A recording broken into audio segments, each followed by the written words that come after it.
Halo, selamat datang kembali di channel United Identity, channelnya fans Manchester United yang selalu berpikir logis dan sistematis. Ya, kalau lo perhatikan ini masih baju yang tadi gue reaksi pandangan mata gitu ya. Udah tadi langsung gue tidur aja dah, bangun. Coba kita bikin review. Gue tadi sempat lihat sebentar beberapa lagi game tadi ya, highlightsnya gue ulang sedikit-sedikit juga. Uh, ya, setelah 1 bulan kita tidak kalah, kita akhirnya kalah dari Arsenal, ya, yang dimana kalau menurut gua sih dan mungkin banyak fans ya, ibaratnya ini calculated loss lah, ya, kekalahan yang ya udah. Ruben Amorim ini pertandingan-pertandingan awal, pemain juga lagi masih adaptasi dengan formula baru, pemainnya perlu dirotasi juga. Ruben Amorim juga akhirnya bisa ya dikasih disentil lah gitu ya, sehingga kan dia bisa makin belajar dari kesalahan-kesalahan. Tadi pagi dalam reaksi pandangan mata, gue juga sebetulnya melihat bahwa pertandingan pun berimbang sebetulnya ya. Dari statistik pun possession football kita 50% dan Arsenal 50%. Dan apa namanya? Ya, tapi hasil kan menentukan yang lain. Jadi skor 2-0 untuk Arsenal ini sangat ya, mungkin keselnya bukan karena kalahnya aja ya, cuman ya seharusnya bisa imbang gitu. Seharusnya kita bisa mencuri poin gitu. Tapi karena ya seperti Ruben Amorim bilang, pertandingan ini dibedakan dengan yang namanya set pieces gitu. Gue udah berkali-kali bilang juga bahwa set piecesnya Arsenal itu sangat mematikan. Sudah tercipta 22 gol ya yang dan untuk Arsenal melalui set pieces, dan strateginya itu beda-beda gitu, formasinya itu beda-beda. Yang kali ini tuh yang seperti gue bilang, ada 6 orang muncul dari belakang ya, dari tiang jauh, terus kemudian langsung menghubungin kiper, tendangannya mengarah ke 6 yard box ya. Jadi antara itu ntar bisa bunuh diri, entah kipernya terganggu, entah bolanya bisa langsung masuk, entah terjadi chaos di situ ya, itu pasti sudah dilatih ya. Dan nggak gampang juga, karena kalau lo lihat tendangan sudutnya pun betul-betul mengarah ke situ. Kalau dari sisi kanan dilakukan Declan Rice, kalau dari sisi kiri pertahanan Manchester United dilakukan oleh Bukayo Saka, betul-betul mengarah pas ke kiper. Nah, ya, terjadi pertanyaan kan sebetulnya, pas lagi babak pertama udah bagus, Onana tangkep tepis. Nah, cuman kayaknya tadi agak dibedain lagi nih strateginya. Mereka lebih, ada 1 orang biasanya yang bener-bener mepet banget Onana sehingga nggak bisa bergerak. Nah, ini kan jadi pertanyaan juga. Udah tahu sampai 12 corner ya, apakah nggak ada antisipasi nih sebelumnya dari staf pelatih nih? Nah, ya. Seharusnya kan udah staf pelatih ya, nggak apa-apa lah, itu kan strateginya Arsenal. Bahkan udah ada yang bilang sama si Berbatov juga, dia bilang Arsenal Stoke City gitu kan. Stoke City kan gitu mainnya, cuma ngandalin set pieces lebaran ke dalamnya Rory Delap tuh. Nah, mungkin ini jadi senjata pamungkasnya Arsenal ya, si Michael Tony Pulis Arteta gitu. Oke, kalau ngeliat dari susunan pemain seperti gue bilang ya, diharap dimaklumin ya. Gue udah bilang bahwa jangan lu misu-misu kenapa sih Ahmad nggak dipasang, kenapa sih ini nggak dipasang, kenapa itu nggak dipasang. Kita kehilangan 3 pemain, Lisandro Martinez, Kobbie Mainoo, dan Luke Shaw. Sehingga kipernya Andre Onana, informasinya ya. Back tengahnya Harry Maguire yang menurut gue bermain cukup bagus. Back tengah kanannya De Ligt.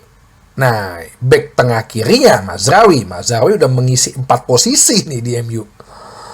Terus wingback kanannya Diogo Dalot, wingback kirinya Pierre Malacia. Ya menurut gue babak pertama dia cukup oke kok. Bukayo Saka nggak terlalu banyak bisa bergerak kok. Ya mungkin diganti menit ke 45 karena ya kondisi fisik ya. Takut dia cedera lagi ya. Terus di tengahnya Ugarte dan Bruno Fernandes.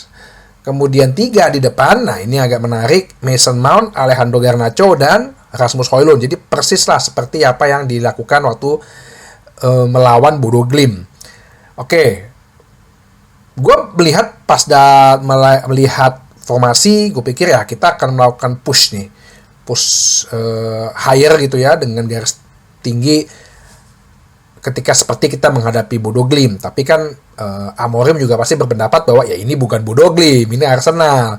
Handling bolanya mereka, passingnya mereka itu bagus. Walaupun kalau lihat di statistik passingnya MU sama si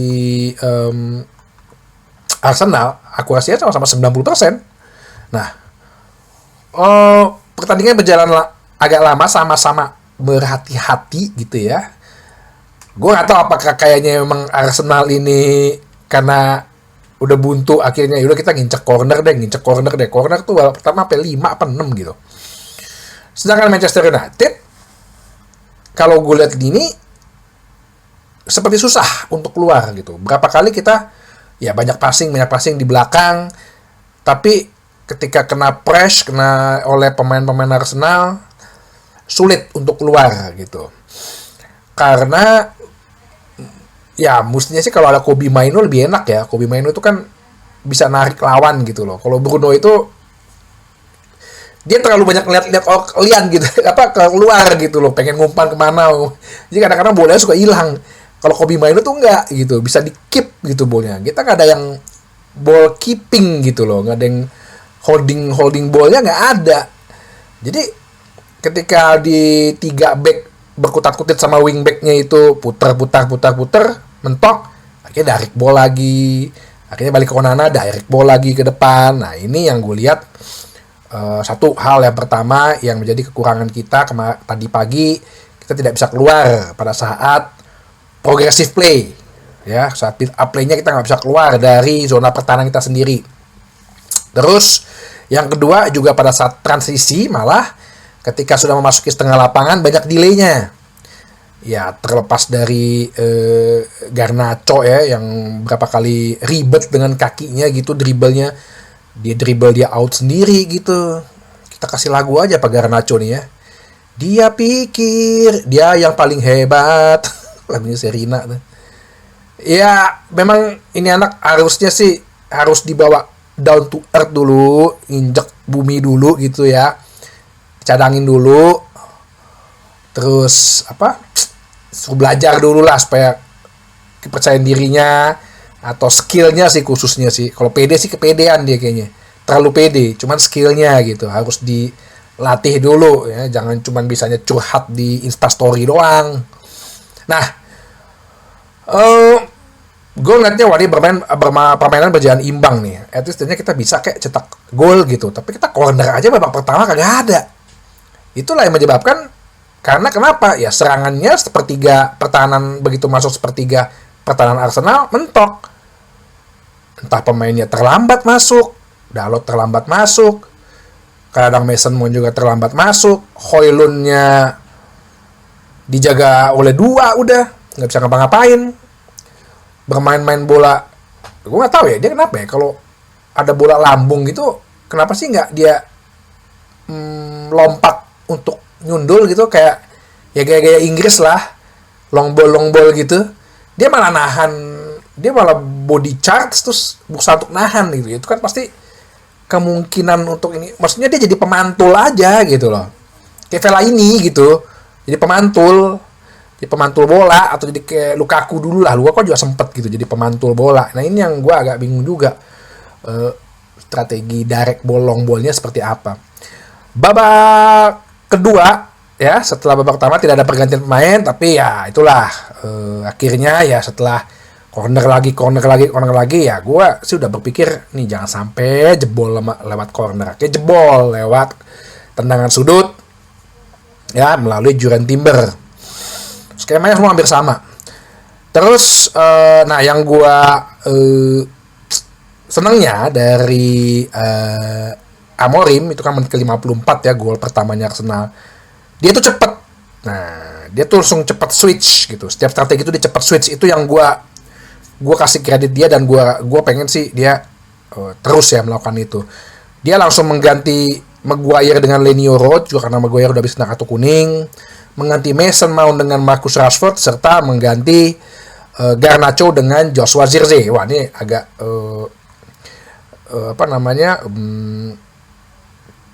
mulai seperti lawan Everton nih, karena pas babak kedua Malaysia keluar digantikan oleh Amad Diallo.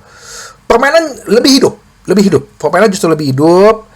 Amad masih berani nusuk-nusuk, tapi di kirinya justru ketika si Dalot yang pindah dari kanan ke kiri, tadinya kanannya mati, Amad masuk kanannya udah bagus, sekarang gantian malah kirinya mati. Jadi ya serba salah juga Amorim, pantas sedang usap-usap dahi gitu kan. Aduh, mau gimana lagi nih. Terus akhirnya muncul lagi kebobolan lagi kita di menit ke-73 dengan skema corner yang sama. Amorim berusaha memasukkan Anthony, kemudian 3 menit kemudian di waktu sisa 10 menit ya sundulannya De Ligt masih bisa ditahan. Ya sebenarnya sih kalau ada spirit menang ya mungkin bisa imbang ya. Tapi kemarin tuh agak mulai drop gitu. Gue nggak tahu apakah fisiknya yang mulai jatuh, turun, atau memang ya kesel aja udah, ada pasrah aja gitu. Jadi sampai akhir di peluit dibunyikan, kedudukan tetap 2-0 untuk Arsenal. Jadi ya nggak apa-apa, ini pelajaran buat Ruben Amorim. Sekali lagi, ini adalah saatnya dia bongkar pasang, menseleksi, mengakses pemainnya siapa aja. Kita masih ada 8 pertandingan lagi sampai akhir tahun, yang dimana gue pengen lihat konsistensinya. Sebetulnya tadi kalau ngomong konsistensi 3-4-3 masih konsistensi, masih oke lah sebenarnya ya. Cuman ya sekali lagi pada saat udah mulai memasuki pertahanan lawan, sepertiga pertahanan lawan, entah mereka nggak pede, entah kalah mental gitu ya. Nah ini yang mesti dikembangin lagi nih, mesti diimprove lagi nih oleh Ruben Amorim. Itu yang salah satu catatannya. Desire to win-nya sih ya masih so-so ya, masih ada lah. Tapi kayaknya begitu gol kedua udah drop. Begitu gol pertama sih masih ada desire to win-nya, tapi begitu gol kedua udah drop. Terus yang ketiga, sekali lagi yang seperti gue bilang, latihan set pieces deh. Ya. Kadang-kadang ya mungkin kita ini ya nyinyir juga sama Arsenal gitu loh, tapi ya gol is a goal gitu loh. Setidaknya ya defensifnya lah gitu loh, atau set pieces menyerangnya lah. Ya, itu yang harus dikembangkan. Dengan kekalahan ini kita turun di peringkat 11 ya dengan 5 kekalahan. Di mana Arsenal sekarang peringkat 3 ya, Chelsea peringkat 2, Liverpool imbang peringkat 35, dengan peringkat 4 si Manchester City masih terpaut 7 poin. Perjalanan masih panjang, yang penting sampai akhir musim ini, akhir tahun ini, akhir Desember ini konsistensi dan semakin bisa seleksi lah ya, siapa pemain-pemain yang bisa terus dengan Amorim, siapa yang Januari mungkin dengan bursa transfer kita bisa beli atau jual. Oke? Sampai ketemu lagi di bahasan berikutnya di channel United Identity, channelnya fans Manchester United yang selalu berpikir logis dan sistematis. Terima kasih.